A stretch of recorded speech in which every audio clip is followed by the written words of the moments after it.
Good morning বন্ধুরা। এখন আমার দুষ্টুর স্কুলে ছুটি পড়ে গেছে।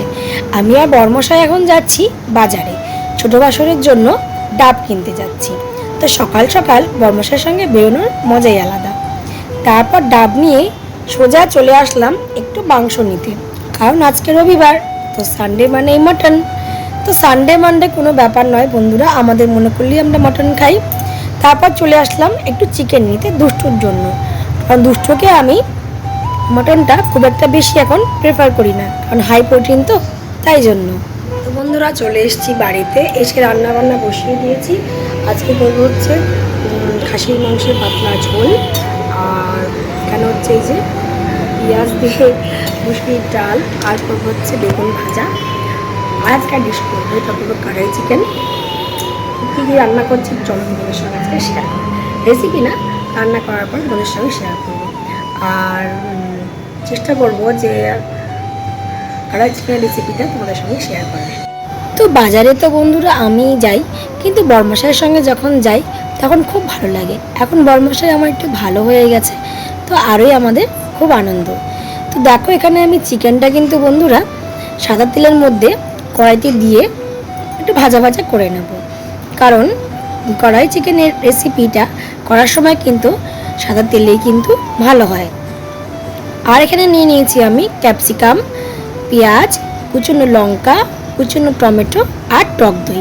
যেমন করে তোমরা চিলি চিকেন করো ঠিক তেমন করেই কিন্তু এখানে ক্যাপসিকাম আর পেঁয়াজটা কাটতে হবে। চিকেনটা ভাজা ভাজা হয়ে গেলে আমি এখানে টমেটো আর তারপর দিয়ে দিলাম আমি কুচিয়ে রাখা কাঁচা লঙ্কা। তো আমি প্রথমবার বন্ধুরা রেসিপিটা তৈরি করছি, দিয়ে দিয়েছি পরিমাণ মতন লবণ। এবার দিয়ে দেবো প্রত্যেকটা গুঁড়ো মশলা, যা যা তোমরা খাবারে ইউজ করো, ধনে গুঁড়ো, জিরে গুঁড়ো, লঙ্কার গুঁড়ো, হলুদ গুঁড়ো। আর এখানে একটা সিক্রেট মশলা ইউজ করেছি, তোমাদের সঙ্গে স্ক্রিনে সেগুলো আমি শেয়ার করে দিলাম। সেই রোস্টেড মানে মশলাগুলোকে রোস্ট করে শুকনো খোলায় ভেজে আমি গুঁড়ো করে নিয়েছি। আর একটু লবণ দিয়েছি, কারণ ওগুলো অনেক দিন মানে মশলাটা ফ্রিজে রেখে দিলে অনেকদিন স্টে করবে, মানে গন্ধটা চলে যাবে না। তো এখানে সমস্ত গুঁড়ো মশলাটা দিয়ে আমি ভালো করে নাড়াচাড়া করে নেব। এখানে বন্ধুরা যেহেতু আমি কাশ্মীরি লঙ্কার গুঁড়ো ইউজ করেছি, তাই জন্য কালারটা কিন্তু খুব সুন্দর এসেছে। এবার দিয়ে দিলাম টক দই আর পরিমাণ মতন আদা রসুনের পেস্ট। এরপরে আমি মশলাটা কষে গেলে দিয়ে দেব পেঁয়াজ কুচনো, মানে পেঁয়াজ কেটে রাখা পেঁয়াজটা আর ক্যাপসিকামটা। কড়াই চিকেনের বন্ধুরা এই ক্যাপসিকাম আর এই পেঁয়াজে কিন্তু ফ্লেভারটা আসবে। এই রেসিপিটা আমি কিন্তু এই প্রথমবার রান্না করেছি, দারুণ হয়েছিল খেতে। আর এখানে দিলাম সেই সিক্রেট মশলাটা, এটা দেবো আমি 1.5 চামচ মতো, কারণ যদি বেশি দিই আবার তেতো হতে পারে। তো কেমন কালারফুল লাগছে দেখতে বন্ধুরা বলো?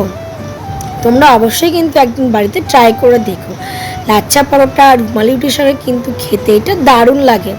আমি কিন্তু আগে যে কাউ বাড়ি রেস্টুরেন্টে গেছি এই রেসিপিটাই খেয়েছি, তো আজকে মনে করলাম চলো নিজেই বানিয়ে নিই না কেন, তাই না? দেখো বন্ধুরা আজকে আমার বর্মশাই রান্না করছে, আমার টাকা একটু দেখি, কিন্তু খালি গায়ে রয়েছে বলে পুরো দেখাতে পারছি না। দেখো এত রান্নায় মন দিয়েছে, এতটাই সিরিয়াস। এখন একটু ভালো আছে, বেটার আছে, কিন্তু ইচ্ছে তো রান্না করে খাওয়াই বউকে। না না না, ওই ভুলটি করো না যে বউকে খাওয়াচ্ছে, রাত্রি বাজে পিকনিক আছে, রাত্রি রান্নাটা করছে। এই দেখো হচ্ছে আজকে বাটার চিকেন, তো বাটার চিকেনের গ্রেভিটাইও তৈরি করছে। আর ওখানে চিকেনটা ওই যে ম্যারিনেট করে রাখা আছে, ওই যে দেখো কেমন লাগছে, কালারফুল দেখো, তাই না? তো দেখো বন্ধুরা এটা হচ্ছে গ্রেভিটা হবে বলে গ্রেভিটা একটুখানি কষাচ্ছে ভালো করে। এই নিচেটা উপরে দাও, উপরে নিচে দাও। তো চলো এদিকে বড়মশাই করতে থাকুক, আর আমি এদিকে খাওয়া দাওয়া সেরে নিই। আর কি ছেলের বাপও খালি গায়, ছেলেও খালি। কি করছিস তুই? আজকে আমার ডবল ধামাকা, ছেলে দিয়েছে পড়াশোনায় মন আর বাবা দিয়েছে রান্নায় মন। বাপরে বিশাল ব্যাপার। তুমি কি পড়ছো তুমি দুপুর 3টের সময়? বাবা রে, এবিসিডি পড়ছে। চলো ঘুমু ঘুমু করবো এবারে, আর পড়তে হবে না। তোমাদের সঙ্গে শেয়ার করবো কী কী রান্না করেছি। তো হয়নি তাড়াতাড়ি করে রান্নাটা না করে দুষ্টু এত খিদে পেয়ে গেছে, খাইয়ে দিয়েছিলাম। তো দুষ্টুকে খাওয়ানোর পরে মাকে আর বড়মাসে খেতে দিয়েছিলাম বলে আর দেখানো হয়নি। তো রান্না করেছি আজকে পেঁয়াজ দিয়ে মুসুরির ডাল, খাসির মাংস আর কড়াই চিকেন আর বেগুন ভাজা। এ দেখো আমি নিয়ে নিয়েছি এই যে ডাল। তো ডালের মধ্যে প্রচুর জন্য আলু দিয়েছিলাম, দুটো খাইনি। ডালটা আমি নিয়ে নিয়েছি, বেগুন ভাজা, এই যে দেখো মাটন আর চিচিঙ্গা ভাজা। ফাইনালি বাটার চিকেন আমার তৈরি হয়ে গেছে। একবার তোমাদের সঙ্গে আমি দেখাই, দাঁড়াও। তো বন্ধুরা, বাটার চিকেনের কালারটা কেমন এসছে তোমরা দেখো। আর আজকে ভিডিও তোমাদের কেমন লাগলো অবশ্যই আমাকে জানাতে ভুলে যেও না। তো চলো আজকের মতন টাটা, দেখা হবে নতুন কোনো ভিডিওর সাথে।